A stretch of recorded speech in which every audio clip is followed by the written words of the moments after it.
Maria! Saan ka galing? Bakit lagi kang nawawala tuwing gabi? Huwag mo nang alamin, Mark. Para sa'yo rin to. Sabihin mo nga, Maria! May lalaki ka ba? Anong ginagawa niyo sa dilim? Tumigil ka na! Hindi mo gusto yung malaman na totoo. Pipiliin ko ang sakit ng katotohanan kaysa sa kasinungalingan. Ako ang dahilan ng mga bangkay na natagpuan nila. Ako yung halimaw na hinahanap nila. Maria, mahal kita. Kahit ano ka pa. Hindi mo dapat sabihin yan, Mark. Dahil ikaw ang susunod kong pagkain.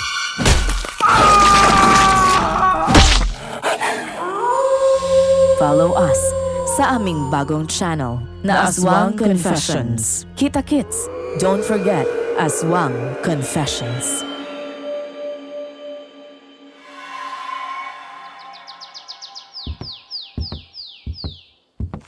Lola! Lola!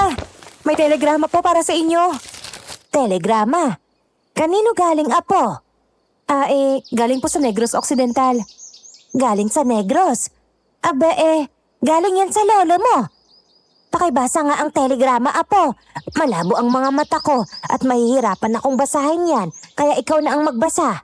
Opo, Lola. Sandali lang po. Lola? Lola Isabel? Bakit, apo? Anong sinasabi sa telegrama? Lola, nanggaling po ang telegrama kay Ramiro. Kasamang katiwala po ni Lolo sa pinagtatrabahuhan nilang tubuhan sa Negros. Ang sabi po niya ay ilang araw nang nawawala si Lolo Fino. Hindi raw po umuwi sa tubuhan. Tinatanong pa po niya kung lumawas raw po ba dito si Lolo sa Bicol dahil nag-aalala na raw po siya kay Lolo.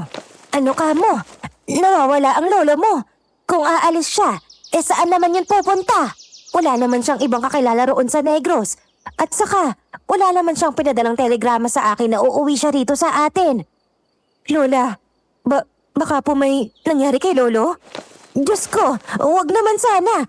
Maghanda ka at gagayak tayo papuntang Negros. Kailangan nating mahanap ang Lolo mo.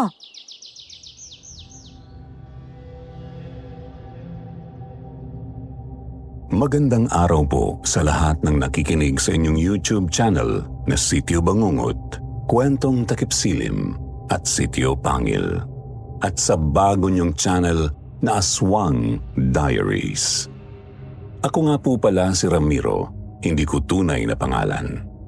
Sa ngayon, 63 anyos na ako, may asawa at 3 anak. Nung una, nagdadalawang isip ako kung ibabahagi ko sa inyo ang aking naging karanasan sa Negros Occidental kung saan naging katiwala ako sa malaking lupain ng aking mga amo. Ngunit dahil sa kagustuhan ng aking asawa na maisabuhay ang aking kwento sa pamamagitan ng magandang narration ni na Sir Jupiter, Sir Wilmore o Miss Anne at sa mahusay na pag-arte ng inyong mga voice talents, nagawa kong utusan ng aming panganay na anak na i-email sa inyo ang aking kwento. Uumpisahan ko ang aking kwento noong dumating sa buhay ko ang maglolang sina Lola Isabel at Ditas.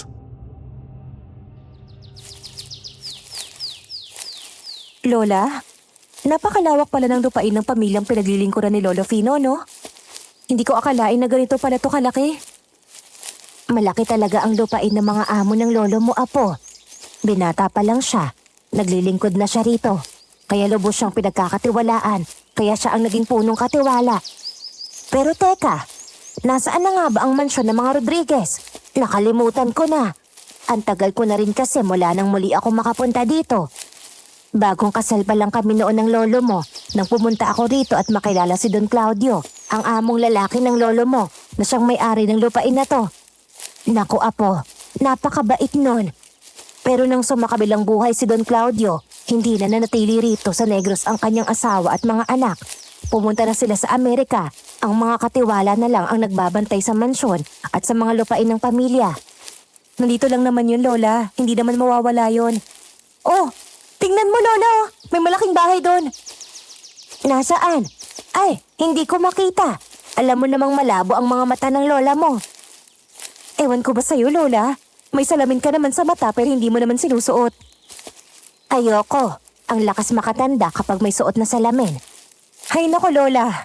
Oh, narito na po tayo sa labas ng mansyon. Mas malaki pala to sa malapitan. Mukha talagang mayaman ang mga nakatira dyan. Lumapit ang maglola sa pinto at kumatok ng ilang beses. Maya-maya, bumukas ang pinto at lumabas ako upang harapin sila. Magandang araw po. Ano pong may tutulong ko sa inyo? Magandang araw din sa'yo, iho.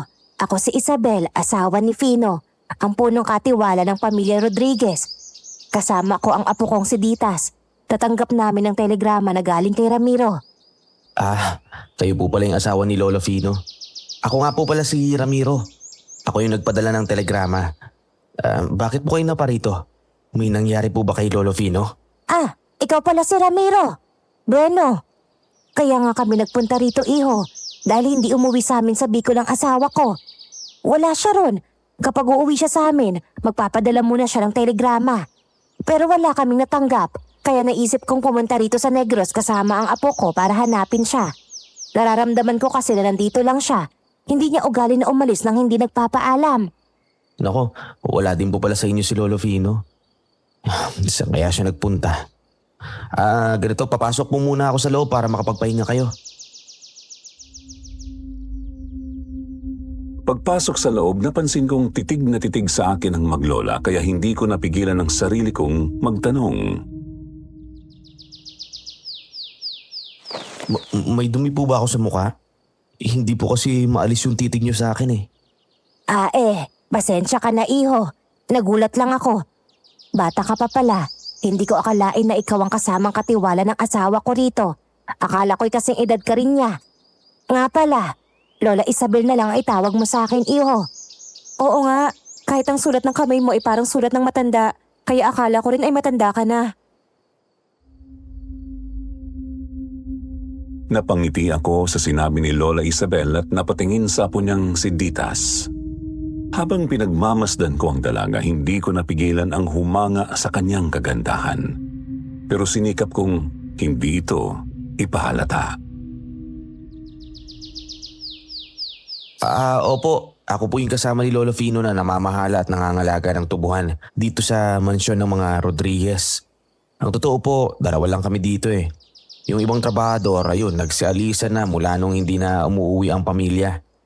Kaming mga katiwala na lang ang nandito na nagmamanage ng lahat. Hindi na rin po masyadong maraming ginagawa dito sa mansyon at sa tubuhan dahil sa pag-alis ng pamilya. Pero kailangan pa rin naming magbantay at alagaan yung mansyon at tubuhan. Ibig sabihin, iho, kakaunti na lang kayo rito. Walang ibang tao na tumutulong sa inyo. Wala na po eh. Si Lolo Fino at ako na lang yung natira. Pero kahit na ganoon, hindi naman kami pinapabayaan ng pamilya. Malaki po sila magpasahod at libre po yung tinitira namin dito. Meron kaming maliit na bahay sa likod ng mansyon. Doon po kami nakatira ni Lolo Fino. Wala kasi nung namatay si Don Claudio, sinabi ng mga anak niya na bawal na raw kami tumira dito sa mansyon. Nakakapasok lang kami rito kapag kailangan namin maglinis eh. Tulad ngayon, araw ng paglilinis kaya nandito kami. Ganun? Mula lang mamatay ang Don, nag-iba ang ugali ng pamilya niya? Parang ganun na nga. Pero mabuti nga at malaki magpasahod ang amo nyo. Sa iba, hindi ganyan. Si Lolo Fino nga kapag nagpapadala sa amin ng pera ni Lola, nagugulat kami dahil sobra-sobra talaga. Pero sa kabila ng malaki yung sahod, bakit nagawa pa rin umalis ni Lolo? Kilala namin ni Lola si Lolo Fino.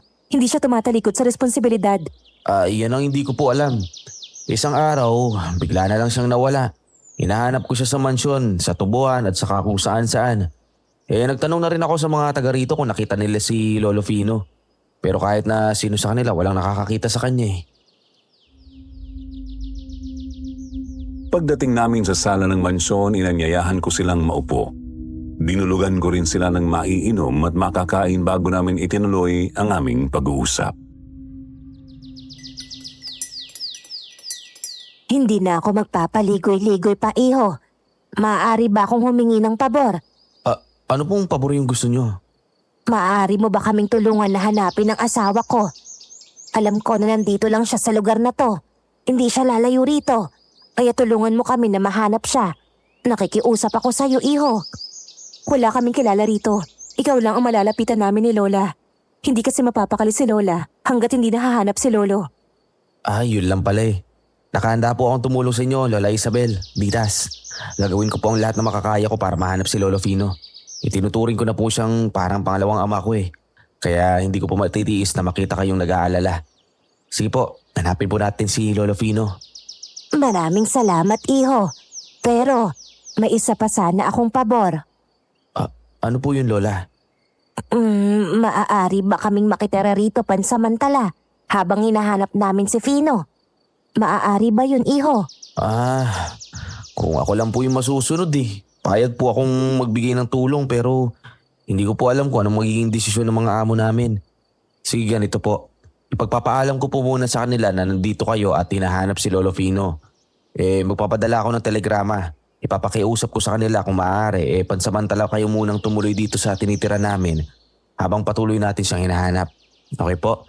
Sinasabihan ko na rin po sila tungkol sa pagkawala ni Lolo Fino eh. Pero hanggang ngayon, wala pa rin ako natatanggap na sagot mula sa kanila. Nireport ko na rin po sa mga pulis yung pagkawala. Ngunit hanggang ngayon, wala pa rin po silang aksyon na ginagawa eh. Ganun ba? Diyos ko, nasa na kaya ang asawa ko? Hay! Sana naman ay pumayag ang mga amo nyo na dito muna kami ng apo ko. Hindi talaga kami matatahimik hanggat hindi nakikita ang asawa ko. Huwag po kayo mag-alala. Sa ngayon, maaari kayong tumuloy sa tinitira namin. 2 lang naman yung kwarto roon eh. Doon kayo sa kwarto ni Lolo. Natitiyak ko naman na papayag yung amo namin dahil sa pamilya naman kayo ni Lolo Fino eh. Nako, maraming salamat, iho. Tatanawin namin itong malaking utang na loob sa'yo. Salamat, Ramiro, sa pagtulong mo sa amin ni Lola. Walang anuman po. Pamilya ko na rin po si Lolo Fino, kaya pamilya ko na rin po kayo. Sasamahan ko na sana ang maglola sa tinitirhan namin ni Lolo Fino nang biglang may marinig akong pamilyar na boses na sumigaw sa labas. Kuya! Kuya Ramiro! Ano yun? Boses ng Solomon yun ah. Sino si Solomon? Paglabas namin sa pinto, nakita ko si Solomon na tumatakbo, hingal na hingal habang papalapit sa amin. Oh, Solomon. Bakit ka sumisigaw? Anong nangyari? Ba't hingal na hingal ka? Kuya Ramiro, may nakita akong mga patay na hayop sa tubuan. Nakakaawang mga sinapit nila. Wakwak ang mga tiyan. Walang mga laman loob. Yung iba halos nagkagutay-gutay na ang mga katawan. Yung iba halos mga wala ng ulo. Ano? Saan naman ang galing mga hayop na yun? At sino naman yung may kagagawa ng pagkapatay nila? Hindi ko alam, kuya. Basta nakita ko na lang ang mga bangkay nila sa tubuan. Nang biglang sumabat sa amin si Ditas, halata ang takot sa mga mata nito. Di kaya may gumagalang mabangis na hayop dito, Ramiro? Baka yun ang pumatay sa mga hayop na yun. Naku, nakakatakot naman pala dito kung ganun. Kuya, sino sila? Ang nga pala, si Lola Isabel, asawa ni Lolo Fino at si Ditas naman yung apo nila. Lola Isabel, Ditas, si Solomon, ang bunso kong kapatid. Wala na kasi kaming magulang kaya kami na lang ang magkasama. Dito rin siya nakatira. Tumutulong din siya sa paglilinis ng mansyon at pagbabantay ng tubuhan. Kumusta po kayo? Mabuti naman kami, iho. Hindi mo nabanggit na may kapatid ka pala, Ramiro. Kinagagalak din namin makilala ka, Solomon. Hindi magkakailang magkapatid nga kayo ni Ramiro para kayong pinagbiyak na bunga. Maraming ang nagsasabi niya nate. Pero mas pogi itong si Kuya Ramiro kaysa sa akin. Kaya nga maraming nagkakagusto kay Kuya eh. Siya lang naman itong torpe sa babae. Ano pinagsasabi mo dyan, hoy? Magtigil ka nga. Baka kung anong isipin nila sa akin eh. Nako, wag mo kayong maniwala dito sa kapatid ko. Mapangasar lang talaga yan. Totoo naman ang sinabi ko, kuya. Hindi ba't ikaw nga yung maraming sulat na natatanggap mula sa mga babaeng tagahanga mo rito? Pero syempre, ikaw tong masyadong abala sa trabaho. Kaya hindi mo nabibigyan ng pansin. Pero maiba ako, kuya. Kaya ba sila nandito ay dahil kay Lolo Fino? Alam mo, minsan talaga hindi ko alam kung pinupuri mo lang ako, inaasar mo lang ako eh. Pero oo, nandito sila para humingi ng tulong na hanapin si Lolo Fino. At saka pansamantala, makakasama natin sila sa bahay hanggat sa hinahanap natin si Lolo. Pero sandali, samahan mo muna ako kung saan mo nakita yung patay na hayop na sinasabi mo. Hindi pwedeng nagkalat na lang yung mga yun sa tubuhan. Naku, tayo mayayari sa mga amo natin. Lola, Ditas, maiwan muna namin kayo rito sa mansyon. Babalik kami kaagad. Aba, mga iho, ayaw naming magpaiwan dito. Ang sabi mo kanina, wala nang ibang tao rito. Baka mamaya pag alis nyo, may masamang loob na pumasok dito at gawan kami ng hindi maganda ng apo ko. Oo nga, kasama na lang kami sa inyo, Ramiro. Maaari ba? Wala na akong nagawa sa mga oras na yun kundi isama ang maglola. Mas mainam nga naman na kasama namin sila kaysa mag-alala pa ako sa kaligtasan nila habang wala kami. Sa ganong sitwasyon, mas mabuti nang magkakasama kami lahat. Sabay-sabay kaming nagtungo sa tubuhan at pagdating namin doon, tumambad sa aming harapan ang karimari-marim na tanawin. Mga bangkay ng iba't ibang hayop tulad ng aso, baboy, manok, kambing at iba pa na nagkalat sa gitnang bahagi ng tubuhan. Nangilabot kami ng maamoy ang masangsang na amoy na nagmumula sa mga patay na hayop na tila sumama na sa hangin. Diyos ko, Ramiro! Ano to? Anong klaseng hayop ang gumawa niyan sa kanila? Posible kayang may napadpad na mabangis na hayop dito na nagmula sa gubat? Mga leon o kaya tigre. Sila lang naman yung maaaring gumawa ng ganyang kabrutal na pagpatay. Nagkakamali kayo. Hindi yan gawa ng mabangis na hayop. Mas mabangis at mas nakakatakot pa sa mga hayop na sinabi nyo ang may kagagawan yan. Aswang! Aswang? Ano po, Lola? Aswang? Meron pa bang aswang sa panahon ngayon? Lola, kwentong comics lang naman po yung mga aswang eh. Wala naman pong ganun sa totoong buhay. Bago kami sagutin ni Lola Isabel, walang halong pandidiri niyang nilapitan ng mga bangkay ng hayop. Kahit malabo ang mga mata, sinipat-sipat niya ang mga ito at pagkatapos ay inamoy-amoy ang paligid. Kanina, habang papunta tayo rito, malakas na ang kutob ko. Hindi nga ako nagkamali. Aswang ang pumatay sa mga ito. Naaamoy ko pa ang amoy ng aswang. Ha?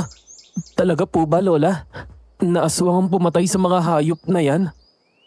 Totoo po ba na may aswang? Oo, dahil nakaengkwentro na ako noon ng isang aswang. Dito rin sa lugar na to. Tandang-tanda ko pa. Pinagbubuntis ko pa noon ang nanay mo, Ditas. Dinalaw ko rito ang lolo Fino mo. Habang naglalakad ako pa uwi mula sa bayan, bigla na lang akong nakaramdam ng kakaiba. Parang may sumusunod sa akin. Nang lingunin ko, halos panawan ako ng ulirat nang makita ko ang isang malaking nilalang na may matipuno at mabalahibong katawan na higit pa sa mas malaki kaysa sa karaniwang tao. Meron siyang mahahabang matutulis na kuko at pangil. Meron din siyang mapupulang mata na nakakakilabot. Buti na lang at nakapasok agad ako sa mansyon, kundi ay inatake na ako ng halimaw na yon.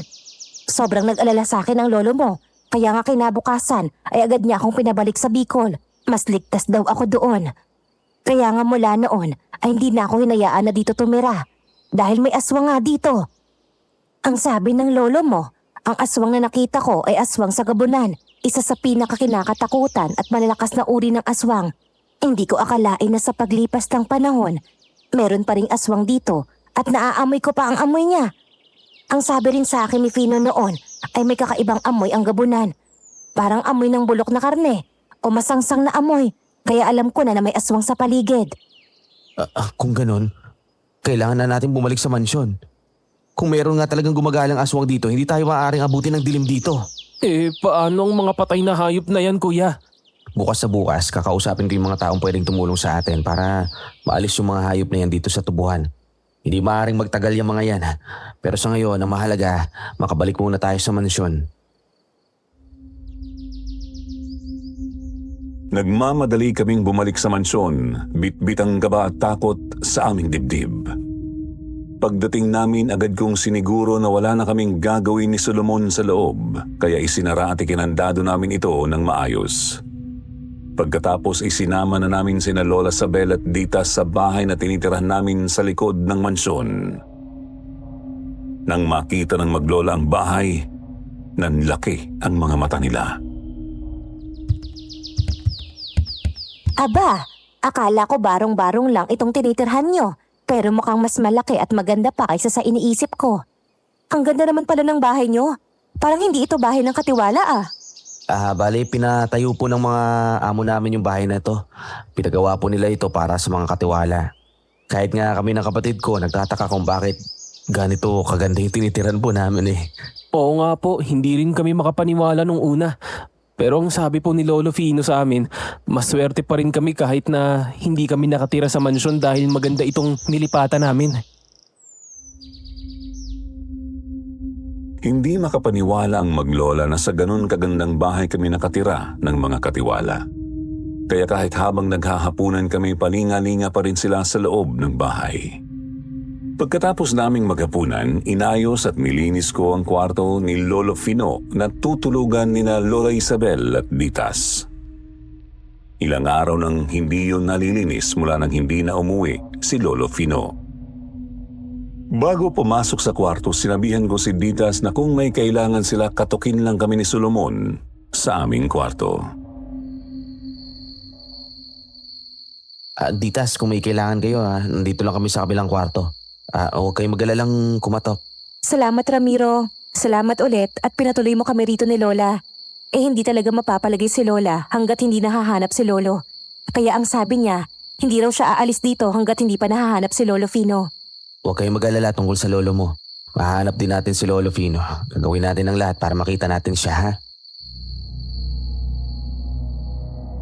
Habang nasa kwarto na sina Lola Isabel at Ditas at nakahiga na, hindi pa rin makatulog si Ditas. Iniisip pa rin niya ang sinabi ng lola niya tungkol sa aswang. Hindi pa rin siya makapaniwala na totoo pala ang aswang at nakainkwentro pa ito ng lola niya noon. Nakakatakot naman. Kung gayon, totoo pala na may aswang. Akala ko katang-isip lang ang mga ganun. Pero sa sinabi kanina ni Lola, parang naniniwala na ako. Kasi kahit kailan, hindi nagsinungaling si Lola eh. Kapag sinabi niya, totoo talaga. Nakainkwentro na pala siya ng aswang noon, pero hindi man lang niya nabanggit sa akin. Kahit si Lolo, hindi yun sinabi sa akin. Habang iniisip niya ang tungkol sa aswang, bigla na lang siyang nakarinig ng umaalulong mula sa labas ng bahay. Kinilabutan si Ditas at nagmadali niyang ginising si Lola Isabel. Lola! Lola! May naririnig po akong umaalulong sa labas. Ano yun? Lola! Lola! Oh! Anong nangyayari, Apo? Bakit parang takot na takot ka dyan? Lola, hindi niyo po ba naririnig? May umaalulong sa labas. Baka yun ang aswang na sinasabi niyo, Lola. Diyos ko! Ano? Bumangon si Lola Isabel at dahan-dahang idinikit ang tenga sa nakasarang bintana. Di nagtagal, nakarinig din siya ng alulong na kung anong hayop mula sa labas. Nakita ni Ditas na napasign of the cross si Lola Isabel nang marinig ang nilalang sa labas. Diyos ko! Aswang nga yun, Ditas! Wag na wag mong bubuksan ang bintana! Ang alulong na yun ay gawa ng aswang! Naku, Lola! Anong gagawin natin? Baka pasukin tayo ng aswang! Mas lalong kinilabutan si Ditas sa sinabi ni Lola Isabel. Agad na lumabas ang maglola mula sa kwarto at kinatok ang pinto namin. Ramiro! Solomon! Buksan niyo ang pinto! Lola, bakit po? May problema po ba? Ramiro! Isara niyong mabuti ang bintana sa kwarto niyo! May aswang sa labas! Naririnig namin ni Ditas ang pag-alulong niya. Kailangan niyo rin maglagay ng asin sa gilid ng bintana, sa pinto, at sa mga gilid ng bahay. Ano po yun? May aswang sa labas, Lola? Napabalikwas si Solomon sa narinig at agad na tiningnan kung nakasara nga ng maigi ang bintana namin sa kwarto. Ako naman ay nagmamadaling kumuha ng asin at nilagyan ng mga gilid ng bintana, pinto at mga gilid ng bahay. Naglagay na po ako ng asin sa bawat sulok ng bahay, Lola. Naglagay na din po ako ng bawang at kalamansi. Bali, naglagay na rin po ng kandado si Solomon sa mga bintana. Mabuti kung ganun. Tara, samahan niyo ako magdasal para maitaboy ang aswang na yun sa labas. Kinuha ni Lola Isabel ang rosaryo at niyaya kaming magdasal. Ngunit habang kami nagdadasal, patuloy pa rin naming naririnig ang umaalulong na nilalang mula sa labas ng bahay. Huwag niyo siyang intindihin. Ituon niyo ang inyong sarili sa pagdarasal. Maniwala kayo sa kapangyarihan ng pananampalataya. Habang nagdarasal kami, hindi pa rin tumitigil ang alulong. Dahil sa kuryosidad, nagawa kong sumilip sa siwang ng bintana. Kahit kinakabahan, nilakasan ko ang loob ko, ngunit nang sumilip ako, wala naman akong nakita sa labas. Madilim ang paligid at hindi ko matukoy kung saan nagmumula ang alulong. Bakit ganun? Wala naman ako nakikitang kahit ano sa labas. Pero ba't parang malapit sa atin yung pinagmumulan ng alulong? Nasa labas lang siya, iho. At malapit lang talaga siya sa atin. Kaya wag mong susubukan buksan ang bintana. Ngunit maya-maya tumigil na rin ang alulong. Ilang minuto rin naming pinakiramdam ang paligid. Ngunit wala na kaming narinig. Sa wakas, nakahinga kami ng maluwag. Salamat sa Diyos at umalis na siya. Gumana ang pagdadasal natin. Pero hindi pa ito tapos. Nararamdaman ko kasing babalik pa siya. Ngayon, nakakatiyak na akong hindi pa umaalis ang aswang sa lugar na to. Nandito pa siya. Kaya kailangan na nating mahanap ang asawa ko. Nag-aalala na ako sa kaligtasan niya. Baka siya na ang maging susunod na biktima ng aswang na yon. Huwag po kayo magsalita ng ganyan, Lola. Naniniwala po akong nasa maayos na kalagayan si Lolo at hindi siya masasaktan ng aswang. Naniniwala rin po ako kay Ditas, Lola. Matapang at malakas si Lolo Fino. Hindi siya basta-basta susuko sa anumang mga panganib. Alam ko po na gagawin niya ang lahat para makabalik siya ng ligtas sa atin. Bukas na bukas din, maghahanap tayo at magtatanong para mahanap si Lolo Fino. Hindi po tayo titigil hanggat hindi natin siya nahahanap. Kahit wala na ang presensya ng aswang sa paligid, nahirapan pa rin kaming makatulog ng gabing yun. Nangangamba pa rin kami na baka bumalik ang aswang at sa pangalawang pagkakataon ay umatake na ito sa amin. Kaya't pinili na lang namin na magbantay at magdasal.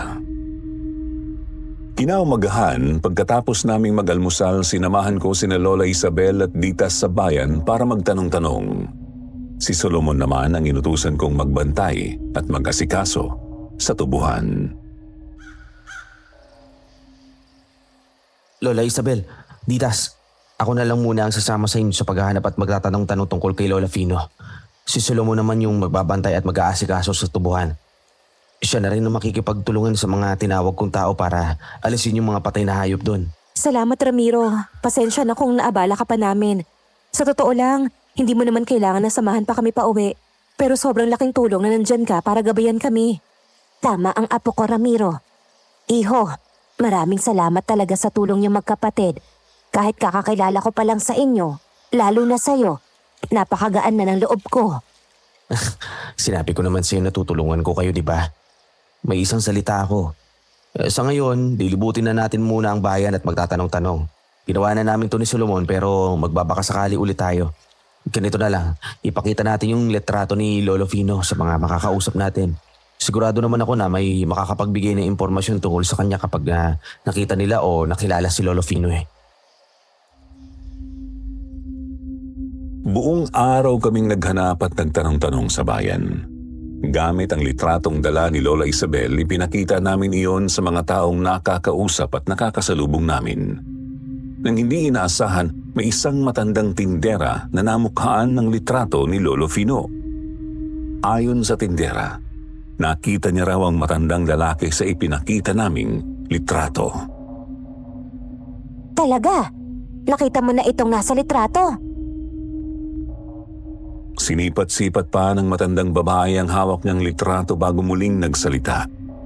Sabi niya nakita raw niya ang matandang lalaki sa litrato na tumatakbo parang may hinahabol. Gabi na raw noon at hindi niya makakalimutan ang mukha ni Lolo Fino. Nagkatinginan pa nga raw sila at papunta ito sa kabilang bayan. Sa kabilang bayan? Eh ano naman ang gagawin niya doon? At sino naman ang hinahabol ni Lolo? Diyos ko! Ano naman kaya ang pinaghahagawa ng lolo mo at hindi pa siya umuwi? Ano ka ba naman, Fino? Mas lalo mo akong pinakakaba sa mga pinaghahagawa mo. Pero ang mahalaga, Lola, nalaman natin na nandito lang siya at wala sa ibang lugar. Oo nga, Lola. Sa susunod na araw, pupuntahan natin yung kabilang bayan para doon naman tayo maghanap. Eh sa ngayon, kailangan natin bumalik dahil malapit nang magdilim eh. Mahirap na, baka abutan tayo ng gabi. Bagamat bahagya kaming napanatag ng malaman namin na may nakakita kay Lolo Fino, hindi pa rin namin maiwasang mag-isip ng mga posibleng dahilan kung bakit hindi siya bumabalik at nagpapakita. Nangangamba pa rin si Lola Isabel, lalo na at may gumagalang aswang sa paligid. Ay, hindi ko talaga alam kung ano ang nangyayari sa asawa ko ngayon. Hindi ba niya alam na may mga taong nag-aalala sa kanya? Huwag ka masyado mag-isip, Lola. Baka makasama sa'yo yan. Isipin na lang natin na may ginagawa siyang importante at malapit na rin siyang bumalik. Di ba ang sabi kanina ng tindera ay may hinahabol daw siya? Importante? Anong importante sa hinahabol niya? Mas lalo tuloy akong kinakabahan eh. Eh wala naman pong nakakaalam sa atin kung ano talaga ang pinagkakaabalahan ni Lolo at kung ano o sino ang hinahabol niya. Kaya isipin na lang natin na kaya hindi siya bumabalik ay dahil may importanteng misyon siyang ginagawa. Ganun na lang ang isipin natin, Lola. Di ba, Ramiro? Opo, Lola. Tama po si Ditas.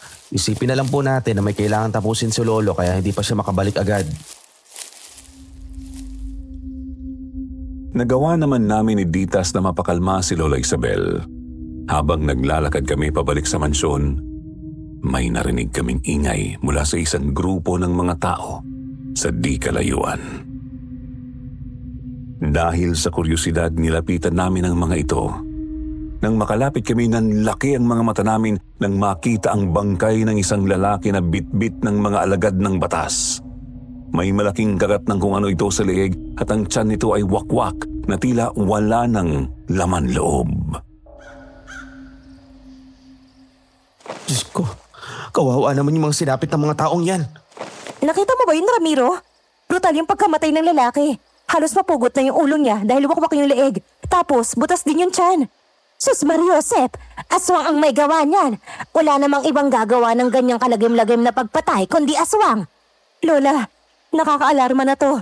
Kahapon, mga patay na hayop ang nakita natin sa tubuhan. Ngayon naman, tao na ang patay. Mapanganib na talaga ang aswang na yun. Hindi na talaga ligtas dito. Mga tao na ang nabibiktima ng mga aswang. Hindi natin alam kung siya yung unang biktima o baka mamaya marami pang nauna. Habang nag-uusap kami ay may narinig pa kaming mga nag-uusap na natagpuan daw ang bangkay sa kakahuyan at ang hinala ng iba, aswang ang may kagagawan ng pagpatay.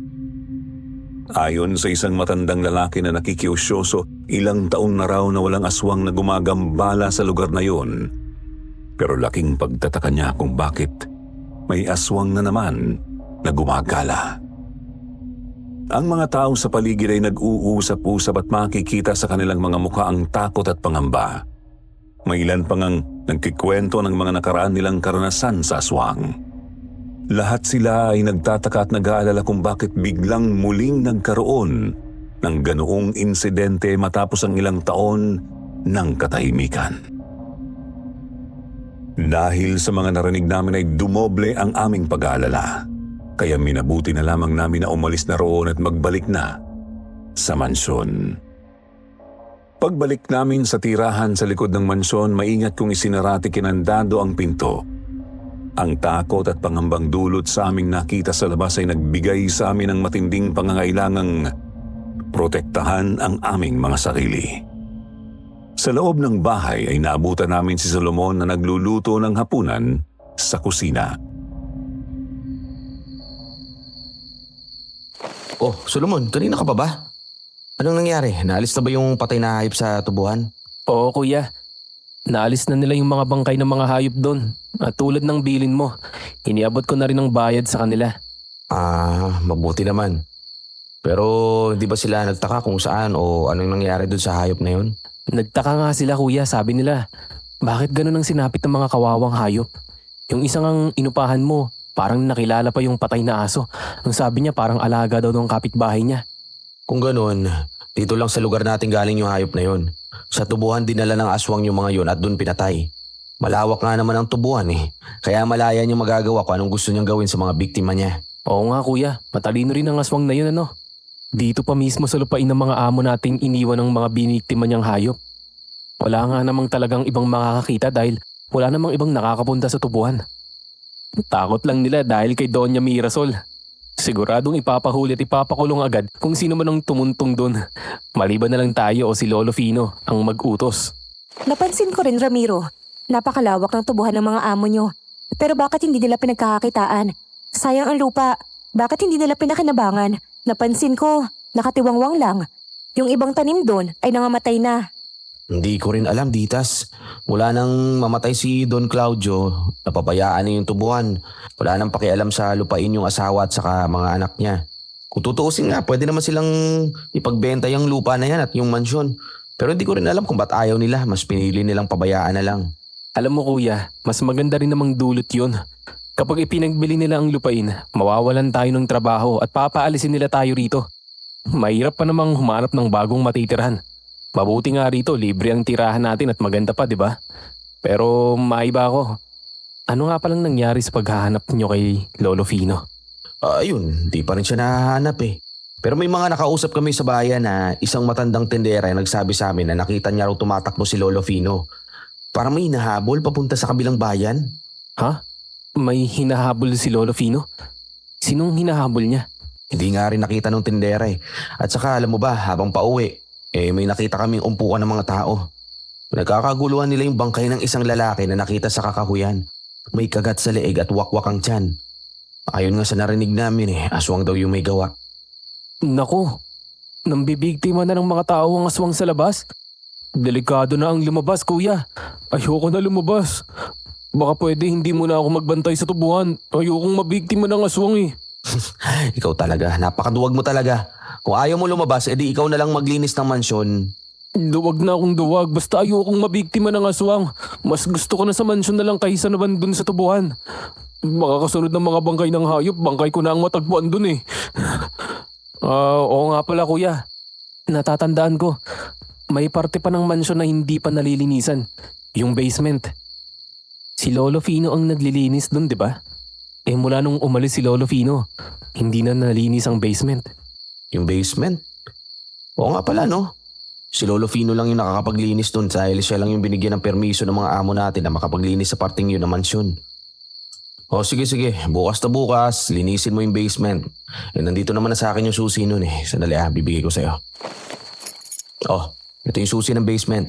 Mabuti na lang nakita ko dyan sa ibabaw ng tukador ni Lolo Fino. Hindi niya nadala kaya ikaw nang bahala ron kung ayaw mong magbantay sa tubuhan. Ayan, the best ka talaga kuya. Huwag ka mag-alala. Lilinisin kong mabuti ang basement. Mas malinis pa kaysa sa ginawang paglilinis ni Lolo Fino. Basta huwag lang akong magbantay sa tubuhan. Ayokong makaengkwentro ang aswang. Nakakatuwa naman itong kapatid mo, Ramiro. Hay nako, iho. Hindi ka basta malalapitan ng aswang dahil meron kang kuya na tagapagtanggol mo. Siyempre, hindi hahayaan ni Ramiro na may gawin sa'yong masama ang aswang. Naku, ewan ko lang ha, Lola. Baka nga hayaan pa nga ni kuya na lapain ako ng aswang para wala na siyang makulit na kapatid. Mabuti naman at alam mo kung ano yung sinasabi mo dyan. Alam mo maghain ka na nga at nagugutom na kami. Nakakatuwa kayong magkapatid. Bigla tuloy akong nainggit. Wala kasi akong kapatid eh. Nag-iisang anak lang kasi ako. Huwag kang malungkot, Ate Ditas. Mula ngayon, pwede mo na akong ituring na kapatid mo. Mabait ka naman kaya siguradong magkakasundo tayo. Ha? Siyempre naman, Solomon. Tulad ng kuya mo, napakabait mo rin. Kaya mula ngayon ay kapatid na rin ang turing ko sa'yo. Kayo ng kuya mo. Hindi ate, ako lang ang ituring mong kapatid. Dahil itong si Kuya Ramiro, hindi kapatid ang turing sa'yo niyan.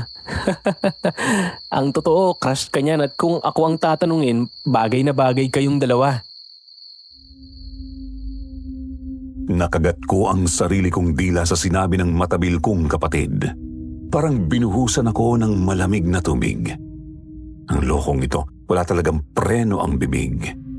Nilingon ko si Ditas at nakita kong nakatitig siya sa akin. Parang naghihintay ng kasagutan sa sinabi ng kapatid ko. Pakiramdam ko gusto kong lumubog sa kinatatayuan ko sa sobrang hiya. Paano ko ba ipapaliwanag?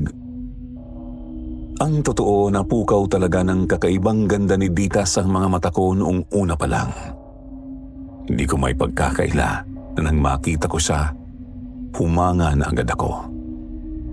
Habang lalo ko siyang nakikilala, mas lalo akong nahuhulog sa kanya. Pero hindi ko pa maaaring ipaalam sa kanya ang tunay kong nararamdaman hanggat hindi pa namin nahahanap si Lolo Fino. Sasagot sana ako nang makita kong ngumiti si Ditas. Halatang tinanggap niya ang sinabi ni Solomon bilang biro.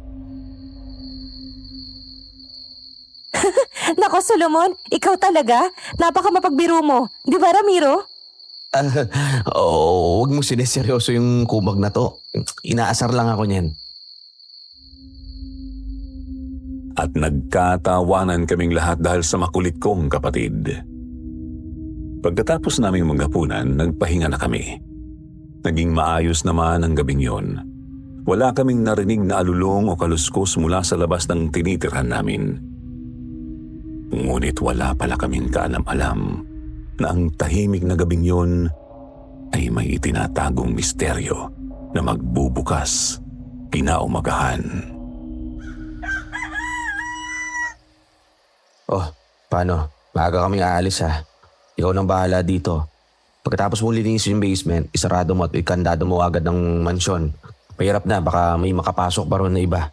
Oo kuya, ako nang bahala. Wala namang ibang mangangahas na umapak sa lupay ng mga amo natin at pumasok sa mansyon dahil utos ni na madam, di ba? Ang kinakatakutan ko lang, baka aswang ang makapasok sa mansyon at lapain ako.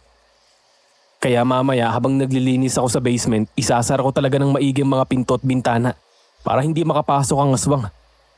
Saka magbabaon din ako ng asin at bawang para proteksyon ko. Solomon, iho, hindi ka malalapitan ng aswang dahil umaga ngayon. Mahina ang kapangyarihan ng mga aswang kapag umaga. Sa gabi lang sila umaatake, kaya wag kang matakot. Pero tama yan, magbaon ka ng asin, bawang o kalamansi para kung sakali ay may magamit ka na pamuksa laban sa aswang. Tama si Lola, kapag umaga ay walang aswang, kaya ipanatag mo ang loob mo, Solomon. Mamaya pag uwi namin ay papasalubungan kita ng kakanin. Gusto mo? Aba, hindi ako tatanggi dyan, Ate Ditas. Gusto ko ng suman ha. Saka kalamay, puto at kutsinta. Yan ka na naman eh, diyan ka magaling eh. O sige na, alis na kami. Ipanalangin mo rin sana ngayong araw ay mahanap na namin si Lolo Fino. Sige kuya, mag-iingat kayo ha. Ingatan mo si Lola Isabel at si Ate Ditas. Kuya, lalo na si Ate Ditas dahil mamahalin mo pa yan. Gago ka talaga. Pumasok ka na nga sa mansyon, maglinis ka na doon. Sa paggalis namin ni na Lola Isabel at Ditas para muling hanapin si Lolo Fino, nagsimula ng maglinis si Solomon sa basement ng mansyon. Pagbaba niya sa basement, laking gulat ni Solomon nang makitang bukas ang pinto doon at hindi nakakandado. Ha? Parating nakasara to ah. Bakit nakabukas to? Hindi ko yan nakalimutang isara ni Lolo Fino kaya naiwan niya ang susi sa ibabaw ng tokador? Ay, makapaglinis na nga para maagang makatapos. Nang makapasok siya sa loob ng basement, napansin niyang napakadilim doon kaya't binuksan niya ang switch ng ilaw at nagsimula ng maglinis. Habang nagwawalis at naglalampaso, may napansin siyang isang maliit na pinto sa dulo ng basement. Teka, may pinto pa pala rito? Anong meron dito? Dahil sa kuryosidad, dahan-dahang binuksan ni Solomon ang pinto ng maliit na kwarto at pumasok. Madilim ang loob ng kwarto, ngunit mabuti na lang at may dala siyang flashlight. Nang buksan niya yun, nanlaki ang mga mata niya nang makitang malaki pala ang loob ng kwartong yon. Naglakad siya at iginala ang paningin sa paligid. Habang naglalakad, may naamoy siyang mabaho at masangsang na amoy na hindi niya maintindihan kung ano.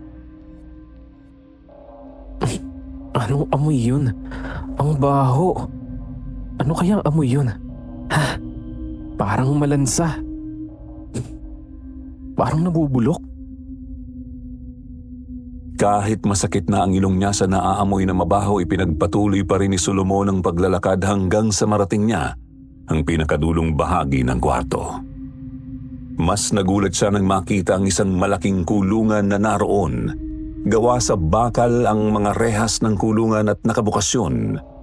Ang masangsang na amoy ay nagmumula roon. Para saan kaya ang kulungang to? Napakabaho. Parang amoy kataya ng loob. Dahil hindi na nakayanan ni Solomon ang amoy sa loob, dali-dali siyang lumabas sa lugar na yon. Pagkatapos ng linisin ng basement, isinara at ikinandado niya ulit ang pinto ng mansyon at nagbalik siya sa tinitirhan namin.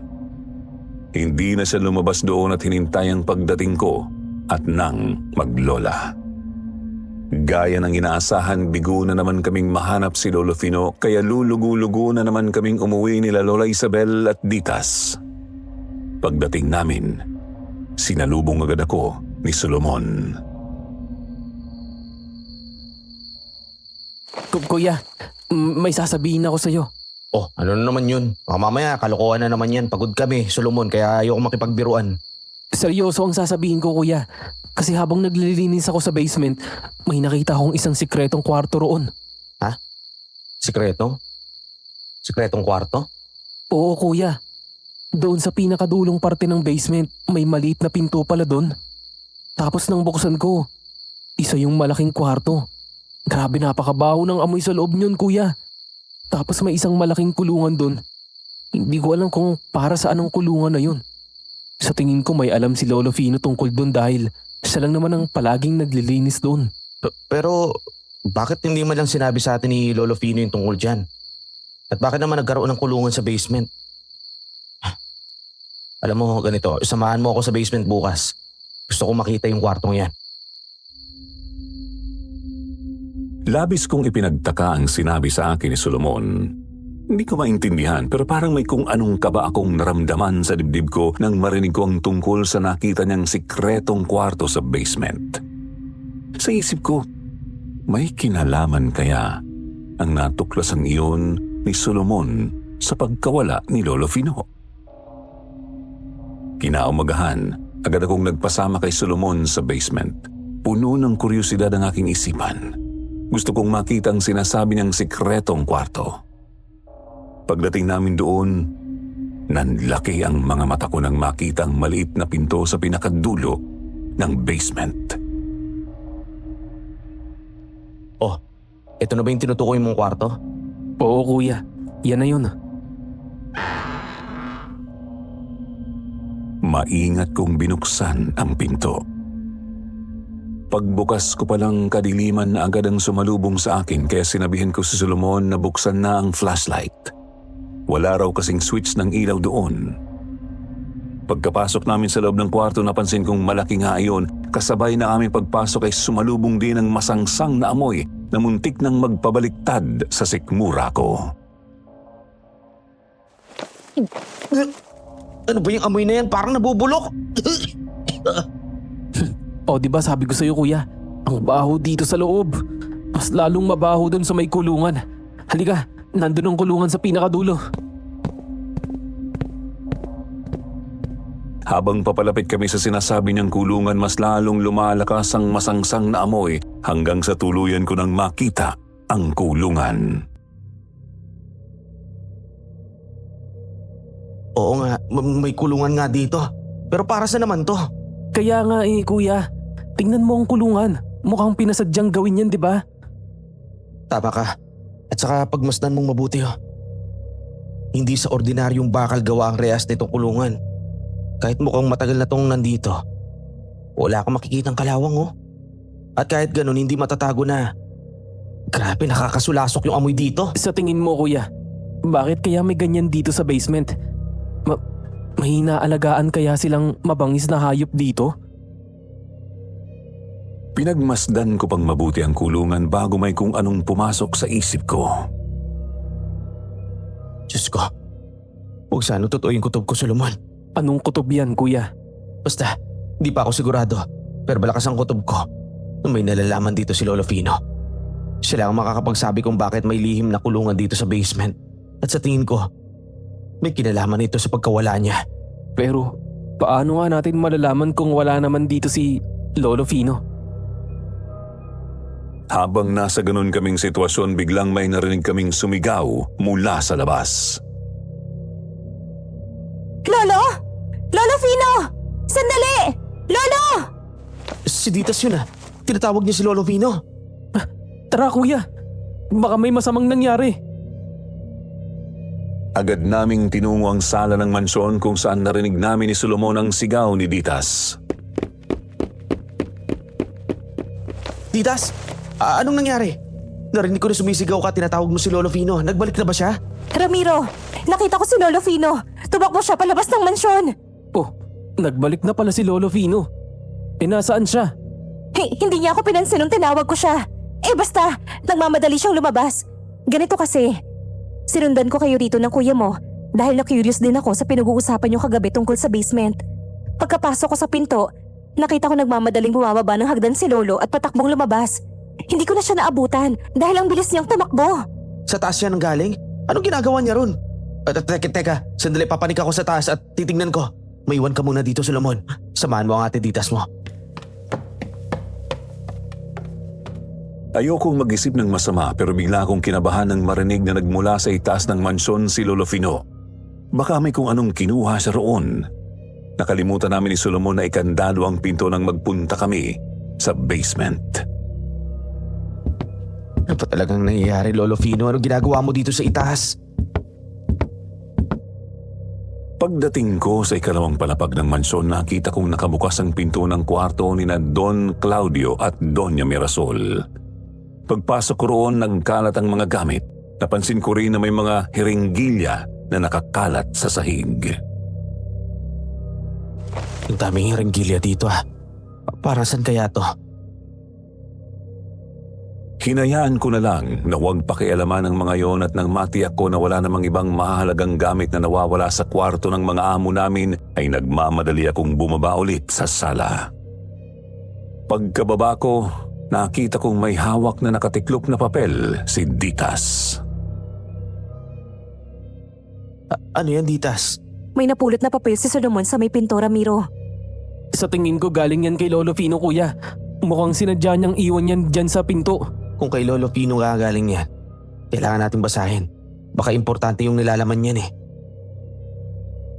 Nang buklatin ni Ditas ang papel na kumpirma nga niya na sulat kamay yon ni Lolo Fino, binasa niya sa amin ang nilalaman ng sulat at ginagulat namin ang aming natuklasan.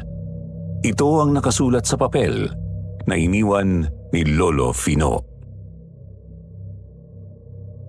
Ramiro, siguradong hinahanap niyo ninyo ako ng kapatid mo at nagtatanong kayo kung bakit umalis ako at kung saan ako nagpunta.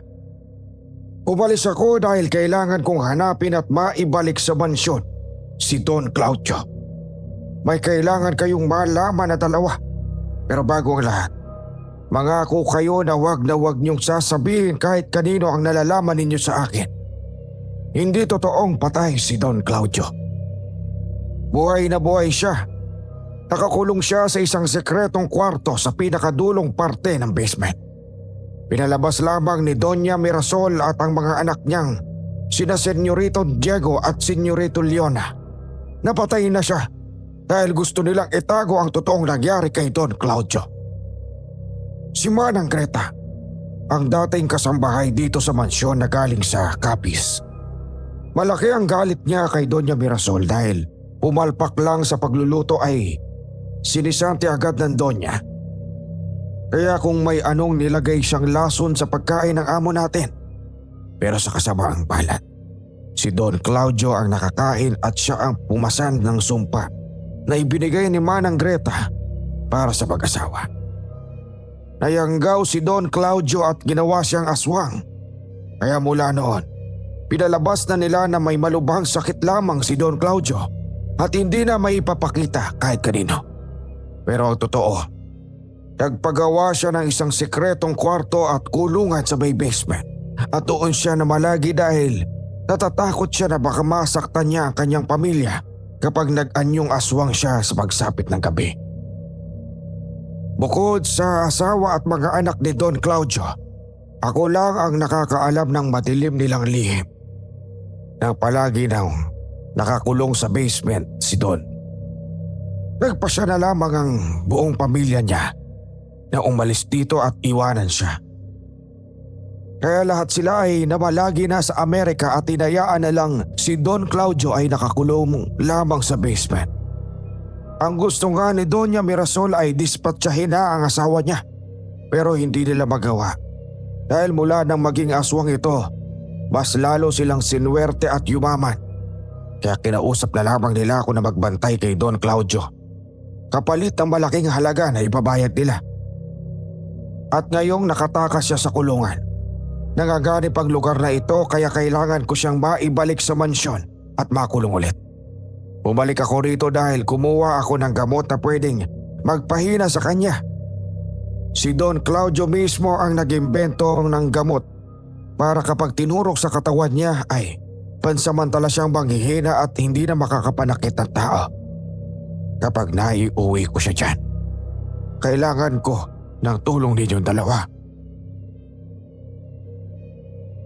Nanghina kaming tatlo sa nabasa namin.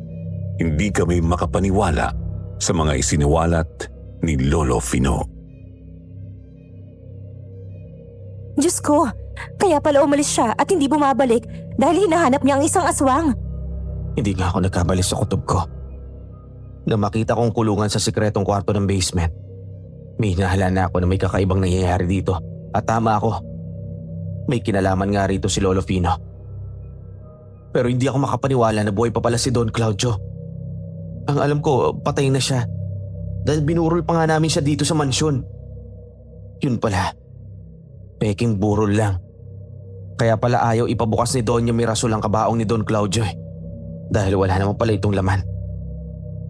Kuya, ibig sabihin, nandito sa mansyon ng aswang. Kuya, kapag naibalik ni Lolo Fino rito si Don Claudio, maaaring mahanib ang buhay natin, aswang pa rin yun. Ramiro, di kaya ang aswang na si Don Claudio ang pumatay sa mga hayop na nakita natin sa tubuhan? Gumagala pa rin siya rito, sa lupain niya. At saka, baka siya rin yung narinig natin na umaalulong nung nakaraang gabi. Nagpupunta siya rito, kuya. Alam niya kasi na nandito tayo. Baka gusto niya tayong bigtimahin, kuya. Naisip ko na rin yan. Siya rin ang naisip kong pumatay dun sa lalaki nakita natin na pinagkakaguluhan ng mga tao. Ano ba naman ang naisip ni Lolo at tinanggap na magbantay sa aswang? Mas lalong mag-aalala si Lola kapag nalaman niya to. Ganito, huwag na muna natin ipaalam kay Lola Isabel ang mga nalalaman natin, titas. Baka kung ano pa mangyari sa kanya. Ang mabuti pa, bumalik na tayo sa bahay at baka hinahanap na tayo ni Lola. Kung ano man yung natuklasan natin ngayon, ilihim na muna natin. Hintayin natin ang pagbabalik ni Lolo Fino bago tayo umaksyon. Pagbalik namin sa bahay parang walang nangyari. Hindi kami nagpahalata kay Lola Isabel. Nagyaya si Lola na muli naming hanapin si Lolo Fino pero nagdahilan si Ditas na masamang pakiramdam niya para hindi kami matuloy. Nang sumapit ang gabi habang nakahiga na kami sa kanya-kanya naming kwarto, muli naming narinig ang alulong ng aswang sa labas ng tinitirhan namin.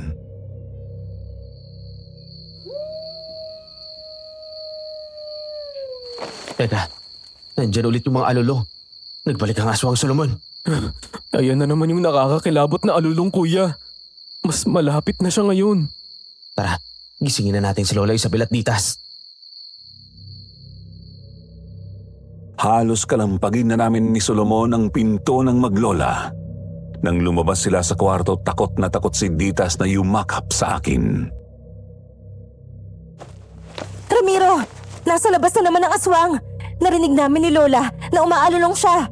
Oo, narinig din namin ni Solomon. Nandyan lang siya sa labas.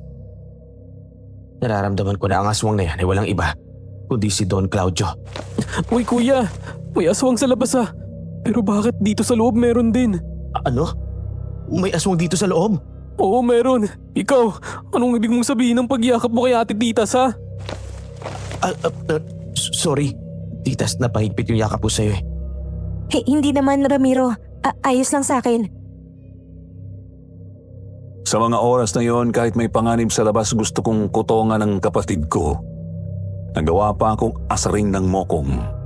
Paggagalitan ko sana siya ng magsalita si Lola Isabel. Nararamdaman ko na ang aswang sa labas ay ang aswang na gabunan. Noong una, hindi ko siya naamoy. Pero ngayon ay amoy na amoy ko siya. Ano?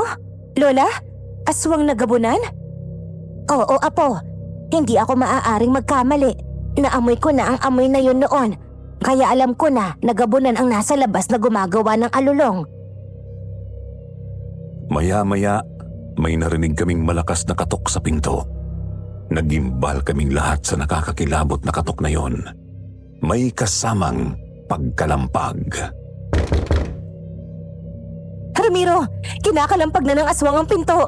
Anong gagawin natin? Huwag na huwag niyong bubuksan ng pinto kahit ano pang mangyari. Solomon, kumuha ka ng asin, bawang at kalamansi. Bilisan mo! Oo, kuya. Diyos ko, huwag niyo kaming pababayaan. Huwag niyo pong hayaan na saktan kami ng kung sinong demonyo na nasa labas. Mabilis na kumilos si Solomon. Sinabuyan niya ng asin at nilagyan ng bawang at kalamansi ang pinto at mga bintana. Ngunit sa kabila niyon ay hindi pa rin huminto ang pagkalabog sa labas. Patuloy pa rin ang malakas na pagkatok at pagkalampag doon na tila nagbabadya ng mas malaking panganib. Bakit ayaw pa rin niyang tumigil? Bakit ayaw pa rin niyang umalis kahit nilagyan na natin ng asin, bawang at kalamansi ang pinto at mga bintana? Hindi ko rin alam, Ditas. Parang hindi umiepekto ang mga nilagay natin pangontra. Iyon ay dahil isa siyang malakas na gabunan. Kahit direkta niyo pa siyang sabuyan ng asin o kahit anong pangontra, hindi siya basta tatablan. May mga uri ng gabunan na kayang tagalan ang asin, bawang at kalamansi. Kung ganun, Lola, paano natin siya mapapaalis? Pilak na bala o pilak na punyal. Ang mga yan ang mabisang pangontra at pamatay sa malakas na uri ng gabunan. Isa naman ako kukuha ng ganun, Lola. Wala akong baril o kaya kahit anong punyal. Ang meron lang kami dito, isang matalas na itak. Maya-maya biglang huminto ang mga pagkatok at pagkalabog sa pinto. Ngunit kasabay noon ay may narinig si Lola Isabel. Fino! Ditas, Apo! Narinig ko ang boses ng Lolo Fino mo! Ano po, Lola? Si Lolo? Paano? Hindi pa man natatapos sa pagsasalita si Ditas, dali-daling binuksan ni Lola Isabel ang pinto at lumabas. Lola! Lola! Bumalik po kayo rito sa loob! Mapanganib sa labas! Lola! Nagmamadaling sinundan ni Ditas ang kanyang lola sa labas. Wala na kaming nagawa ni Solomon kundi sundan din ang maglola. Hindi kami papayag na mapahamak sila. Paglabas namin ng laki ang aming mga mata sa nakita. Isang nakakatakot na nilalang ang nasa harapan namin. Malaki ang katawan nito. Mabalahibo at nanlilisik ang mga mata. May matutulis na kuko at pangil na handa nang gamitin kina Lola Isabel at Ditas. Lola! Ang aswang nagabunan! Kahit nanginginig sa takot, nagawa kong iharang ang aking katawan kina Lola Isabel at Ditas. May hawak akong asin sa magkabilang kamay ko at nagbanta sa aswang na isasaboy ko ito sa kanya kapag tinangkang saktan ng maglola. Hoy, aswang! Subukan mong saktan na maglolang ito at di ako magdadalawang isip na isaboy sa iyo yung asin na hawak ko! Gaya ng inaasahan, hindi natakot ang aswang. Hindi ito natinag at sa halip ay umangil ng malakas at nagsimula itong humakbang papalapit sa amin. Napatras kaming tatlo sa dahan-dahang paglapit ng aswang. Umiiyak na mahigpit ang kapit ni Ditas sa akin.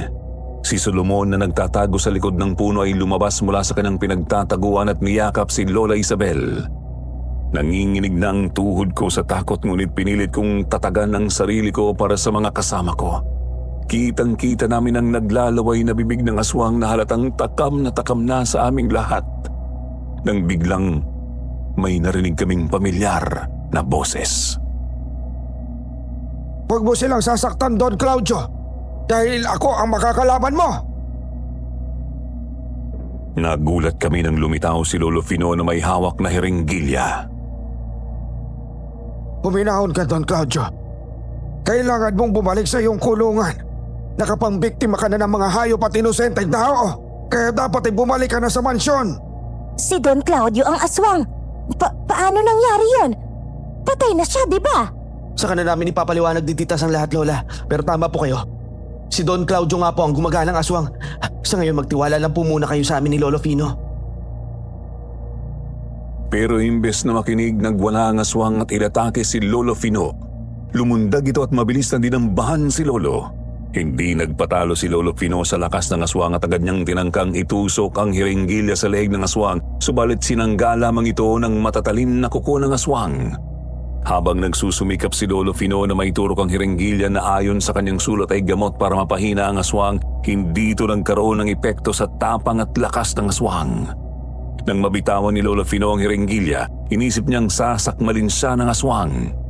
Ngunit mali ang akala niya. Kitang-kita namin na kinuha ng aswang ang nakasukbit na punyal mula sa bulsa ni Lolo Fino. Nang mapasakamay ng aswang ang punyal, laking gulat namin nang itarak ng aswang sa dibdib nito ang punyal. Don Claudio! Bakit mo ginawa yan? Nakita namin ng manghina at bumagsak sa lupa ang aswang. Nang lapitan namin ito, unti-unting nagbago ang anyo ng aswang at naging si Don Claudio. Nag-aalalang nilapitan ni Lola Fino ang aming among lalaki. Don Claudio, bakit mo sinaksak ang sarili mo ng pilak ng punyal? Alam mong ito ang tatapos sa iyong buhay, bakit? Dahil pagod na ako, Fino. Hirap na ako sa pagiging aswang ko. Ayoko nang mabuhay ng ganito. Ayoko na ulit pumatay ng tao. Ayoko na. Kaya sinadya akong tapusin na ang buhay ko. Total, iniwan na ako ng asawa at mga anak ko. Wala na silang pakialam sa akin. At nag-iisa na lang ako kaya dapat lang na mamatay na ako. Claudio, alam ko na mabuti kang tao. Hindi mo kasalanan na naging ganyan ka. Hindi ka nag-iisa, nandito lamang ako. Tapat na maglilingkod sa'yo. Kaibigan ang turing ko sa'yo. Salamat, Vino, sa katapatan at pagturing mo sa akin bilang iyong kaibigan. Hindi kita makakalimutan, kaibigan. Ipinikit ni Don Claudio ang mga mata, tuluyan ng pumanaw. Sa pagkamatay ni Don Claudio, hindi napigilan ni Lolo Fino ang pagdaloy ng luha sa kanyang mga mata. Tinulungan namin ni Solomon si Lolo Fino na ilibing ang bangkay ni Don Claudio sa likod ng mansyon. Pagkatapos ng nakakakilabot na gabing iyon, ipinagtapat ni Lolo Fino sa amin ang lahat. Sinabi niya sa amin kung bakit ganoon na lang ang katapatan niya kay Don Claudio. Ayon kay Lolo Fino, malaki ang utang na loob niya sa aming amo dahil noon ay iniligtas siya ni Don Claudio mula sa mga tulisan. Nang maging aswang si Don Claudio, kahit kailan ay hindi ito kumain ng laman loob ng tao. Mga laman loob ng mga hayop lamang ang kinakain nito. Nang makawala ito, isang tao lang ang napatay nito. At yun na ang una at huli nitong biktima. Wala nang iba. Inamin din ni Lolo Fino kay Lola Isabel nang nakita niyang aswang noon ay si Don Claudio. Ngunit wala itong balak na saktan ng asawa niya. Dahil isang chemist si Don Claudio, nag-research ito ng mga posibleng gamot upang maalis ang pagkaaswang. Ngunit bigo ang Don. Ang tanging nagawa ni Don Claudio ay ang gamot na maaaring magpahina sa kanya sa anyo niyang aswang. Nang malaman ni Lola Isabel na alam na namin ang totoo tungkol kay Don Claudio dahil sa ginawang sulat ni Lola Fino, nagtampo siya sa amin ni Ditas dahil hindi namin agad sinabi sa kanya. Ngunit saglit lang yon at napatawad din niya kami. Sa pagkamatay ni Don Claudio, nagdesisyon kaming lisanin na ang lupain ng pamilya Rodriguez. Nagpadala kami ng telegrama sa pamilya ni Don Claudio sa Amerika at ipinalam namin ang nangyari sa kanya. Wala kaming nakuhang sagot. Tama nga si Don Claudio. Wala nang pakialam sa kanya ang pamilya niya. Nagpasya kami ni Solomon na sumama na kay Lolo Fino sa kanilang pagbalik sa Bicol. At pagkalipas ng ilang buwan, Musta naman ang dalawang baby ko? Maganda pa rin ako. Pero itong si baby, hindi ko pa alam kung maganda o gwapo. Dahil hindi pa naman natin alam kung ano ang kasarian niya eh. Sigurado naman ako, love, na kahit ano po ang kasarian ng panganay natin, lalabas yan na gwapo at maganda. Ay nako kuya, basta kapag lalaki yan, siguradong kamukha ko. Kasing gwapo ko. At kasing kulit mo rin, Solomon. Ay, sino bang mag-aakala na kayong dalawa pa lang magkakatuluyan at malapit nyo na kaming bigyan ng apo? Ingatan at mamahalin mo ang apo namin, ha? Halo na ang inyong magiging anak, Ramiro. Opo, Lolo Fino. Iingatan at mamahalin ko po ang inyong apo at ang aming magiging mga anak gaya po ng pag-iingat at pagmamahal nyo kay Lola Isabel. sana ay nagustuhan ninyo ang aking karanasan. Oo, nakakatakot. Pero kung hindi ko naranasan ang takot na yon, hindi ko makikilala ang aking naging asawa na si Ditas at hindi kami magkakaroon ng 3 mababait at matatalinong mga anak.